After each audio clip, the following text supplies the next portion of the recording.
Hey, how's it going, guys? Daniel here from Tech Time, and today we're going to be reviewing the XCM FPS Programmer. So for starters, let's go ahead and take a look at the box. On the front, as you can see, it says XCM FPS Programmer with some cool cover art. It says for PS3 and Xbox 360, so this device will work for both the Xbox 360 and the PlayStation 3. It will require a wired controller for the Xbox 360. However, based off what I'm seeing here, I haven't tested it out, but on the PS3 it looks like you can use the standard DualShock. You will just need a USB cable to hook up to it.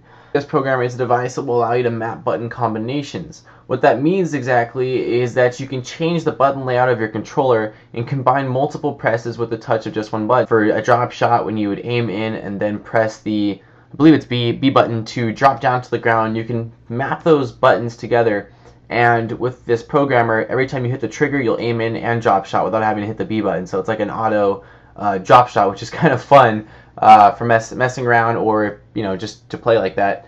This can be handy for various game types. You can use it for, it says FPS, so they intended it for first-person shooters. But I mean any game that requires, I guess like even a fighting game, like a Street Fighter type game, or a game where it requires combo moves. You can combine all those buttons together and use the combo with just one button. It's a fun way to get the upper hand or just have some fun with friends.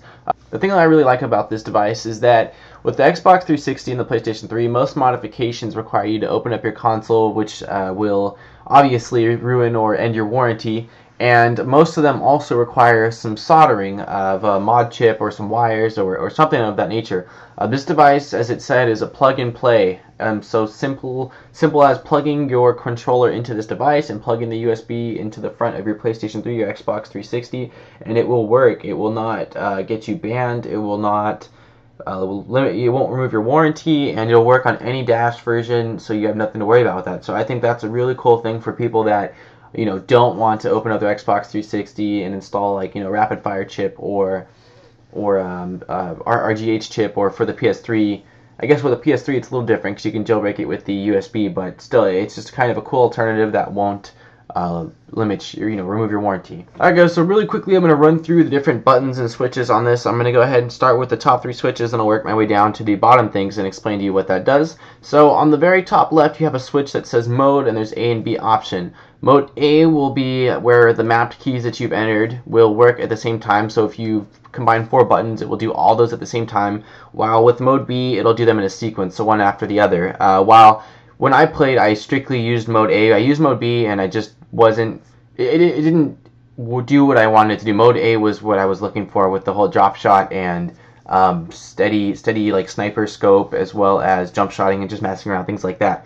Turbo mode is really, it's turbo mode. It repeats the action over and over again, so it like resets every second or so. And so let's say you wanted to knife every second. Just as an example, if you wanted to knife every second, you can map a knife button somewhere, and if you have turbo mode on, it'll knife every second. So I mean, again, like I said, that's not really a practical use, but you can get creative with this device. There's a lot of different things you can do, not just for Call of Duty, but for any game really at all. And then on the far right, the last switch says tilt. I have that on off. That is strictly for the PS3. The Xbox 360 does not have the tilt functionality. So on the bottom, you're going to have 5 M buttons. There's M1 through M5. Those are different buttons that you can actually program. So what you're going to do is you're going to press the P button, and when that lights up, you'll be in program mode. Then you tap the button that you want to program. So I started in order, so M1. So then you go ahead and press and order the keys you want. So for drop shotting, you would tap left trigger, then you would hold down B. And you should see the little LEDs, because it has every button on the actual device with LEDs. So when you press the left trigger, you should see the left trigger spot on the XCM programmer light up, as well as when you put the B, they should light up. And once you've done that, if that's what you want to do, drop shot, you press those 2 buttons, you go back down and press M1 again, and you'll notice the LED on M1 will blink. And at that point, you tap the button you want to map that to. So I put it on left trigger again. So now when I hit left trigger, instead of just aiming in, it'll combine the 2 and it'll have left trigger and drop shot. And the same goes for all these the 5 different modes. You can program them all differently. I had drop shot, jump shot, and then for sniping I tried out 2 where I combined aiming in as well as holding your breath. So every time I aimed in with the sniper, it was already steady, which was kind of a cool thing actually. It was pretty neat. So that's what that does. And then, as you probably can see, there's another button, which is the C button, and that's on the left of the program button. The function of the mode C button, which I also did not use, I liked the basic mapping. That was fine for me, did what I wanted to.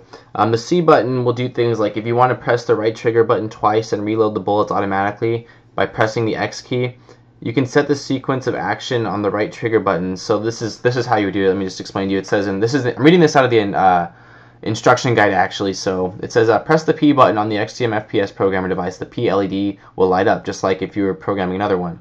Press the mode C button and it'll light up just like the other ones. Then you're going to go ahead and tap the right trigger button on your controller twice and then press the X key.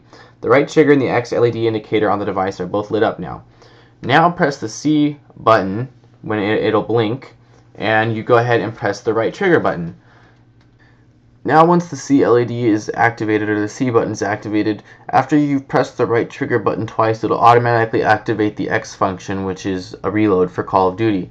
So that's kind of cool if you want to kind of do complex button mapping. Again, for me, I didn't use that functionality, but it's a cool option to have, because like I said, with this thing, if you're a creative person, the possibilities are endless of things you can do with this device.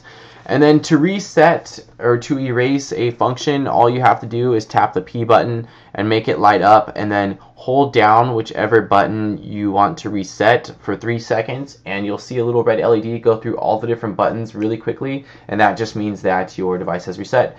So anyways guys, hopefully you like this review. I tried my best to make it as best quality as possible and kind of explain and show you guys the different functionalities of this device, because it is a pretty complex device, but it's simple to use. It can do a lot of different things. So this is kind of just a basic look at what it can do.